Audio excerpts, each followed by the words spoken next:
Assalamualaikum warahmatullahi wabarakatuh. Izin memperkenalkan diri, nama saya Irma Erviana dengan NPM 19111000318 dari Prodi PGMI kelas G semester 4 ingin menyampaikan hasil diskusi saya yang berjudul Individu, Kelompok, dan Kelembagaan untuk memenuhi tugas mata kuliah materi IPS, MI atau SD yang diampu oleh Ibu Yulia Siska MPD.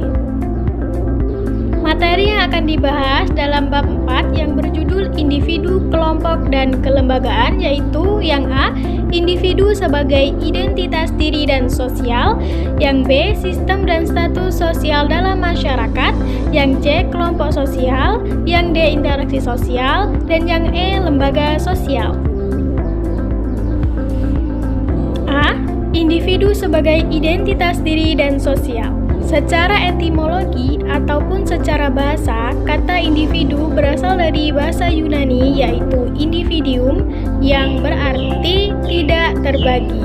Individu tentu memiliki identitas diri.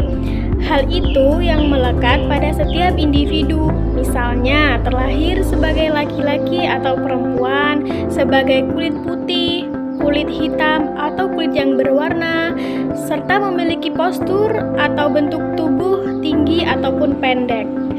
Persons menjelaskan bahwa tindakan individu dan kelompok dipengaruhi oleh 3 sistem, yaitu yang pertama sistem sosial mencakup status dan peran, yang kedua sistem budaya mencakup nilai dan norma sosial, dan yang ketiga sistem atau tipe kepribadian masing-masing individu. Berdasarkan hal tersebut, dapat dikatakan bahwa manusia tidak dapat dipisahkan dari kelompok atau masyarakat.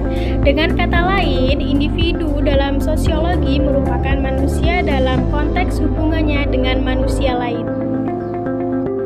Bagian B yaitu sistem dan status sosial dalam masyarakat. Setiap individu dalam masyarakat memiliki status sosialnya masing-masing. Status merupakan perwujudan atau cerminan dari hak dan kewajiban individu dalam tingkah laku.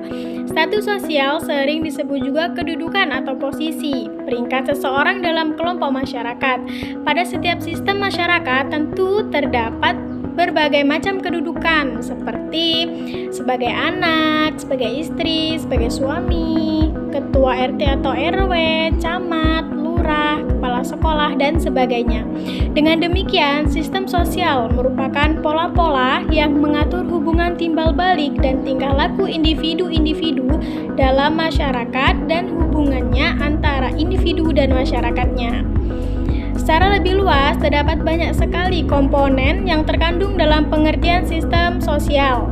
Menurut Alvin L. Bertrand, ada 10 unsur yang terkandung dalam sistem sosial, yaitu yang pertama keyakinan atau pengetahuan, yang kedua perasaan, yang ketiga tujuan, yang keempat norma, yang kelima status dan peranan, yang keenam tingkatan atau pangkat, yang ketujuh kekuasaan atau pengaruh, yang kedelapan sanksi, yang kesembilan saran atau fasilitas, yang kesepuluh tekanan ketegangan.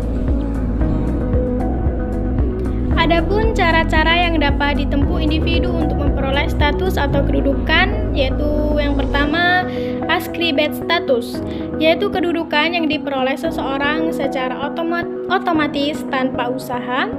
Yang kedua, ascribed status, yaitu kedudukan yang diperoleh seseorang dengan sengaja. Dan yang ketiga, assigned status, atau kombinasi dari perolehan status secara otomatis dan status melalui usaha. Materi yang C, kelompok sosial. Meckler dan Peck 1961 memberikan definisi mengenai kelompok sosial sebagai kumpulan orang yang memiliki kesadaran bersama dan keanggotaan dan saling berinteraksi. Robert Bernstein membedakan kelompok yang dibedakan berdasarkan ada atau tidaknya organisasi hubungan sosial antara kelompok dan kesadaran jenis. Materi D. Interaksi sosial. Manusia hidup akan saling berhubungan dan saling membutuhkan satu sama lain dalam masyarakat. Kebutuhan itulah yang akan menimbulkan interaksi sosial sebagai suatu proses. Menurut Sukanto, interaksi sosial merupakan hubungan sosial yang dinamis yang menyangkut hubungan antar orang perorangan, antar kelompok-kelompok manusia, dan antar orang perorangan dan kelompok-kelompok manusia.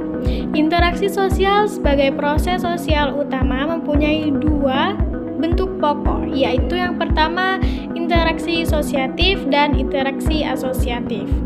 Interaksi asosiatif merupakan bentuk interaksi sosial yang menguatkan ikatan sosial, jadi bersifat mendekatkan atau positif. Sedangkan interaksi disosiatif merupakan bentuk interaksi yang merusak ikatan sosial, bersifat menjatuhkan dan negatif. Interaksi sosial asosiatif meliputi bentuk kerjasama, akomodasi, dan asimilasi, sedangkan interaksi disosiatif meliputi bentuk-bentuk seperti persaingan atau kompetisi, pertikaian atau konflik, dan kontravensi. Materi yang terakhir, lembaga sosial. Lembaga sosial merupakan terjemahan dari social institution dalam bahasa Inggris. Iver dan Peck menyatakan bahwa lembaga merupakan bentuk atau kondisi prosedur mapan yang terjadi karakteristik bagi aktivitas kelompok. Tujuan dari lembaga sosial adalah untuk memenuhi kebutuhan pokok manusia. Adapun fungsi dari lembaga sosial menurut Sarjono Swekanto yaitu A. Memberikan pedoman pada para anggotanya harus bertingkah laku dan bersikap dalam menghadapi masalah. B. Menjaga keutuhan masyarakat.